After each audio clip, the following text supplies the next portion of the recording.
ఈరోజు ఉదయం సమాచారం తెలిసిన వెంటనే మా సిబ్బంది ఏడి మైనింగ్, అలాగే అగ్రికల్చర్ డిఈ గారు, అలాగే D irrigation task force SI గారు, అలాగే వాళ్ళ సిబ్బంది మొత్తం అందరూ కూడా ఉదయం తెలిసిన వెంటనే 4 గంటలకు ఈ మన గోదావరి రివర్లో రావడం జరిగింది.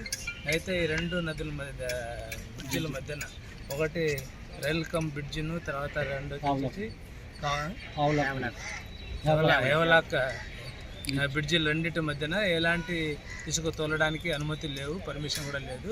అయినప్పుడు కూడా వీళ్ళకు తెలిసి, వాళ్ళు కూడా తెలుసు ఆ 2 మధ్యన ఇటు నుంచి చూస్తే 500 కిలోమీటర్లు, అక్కడ నుంచి చూస్తే 500 మీటర్లు, ఇక్కడ నుంచి 500 మీటర్లు, అటు నుంచి 500 మీటర్లు కవర్ అవుతుంది. కాబట్టి ఆ 2 నదులు, ఆ 2 బ్రిడ్జిల మధ్య ఎలాంటి ఇసుక తోయకూడదు. అయినప్పుడు వాళ్ళకి తెలిసి కూడా వాళ్ళు ఆ విధంగా చేస్తున్నారు. కాబట్టి మాకు సమాచారం తెలిసిన వెంటనే మేము నిఘా పెట్టుకొని వాటందరూ కూడా దాదాపు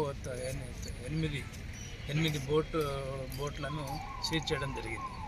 కాబట్టి వాటికి తదుపరి చర్యను మేము సంబంధిత ఎస్హెచ్ఓ గారికి చెప్పడం జరిగింది.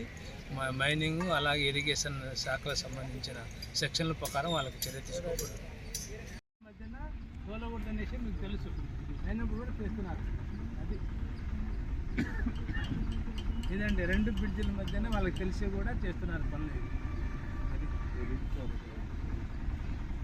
అది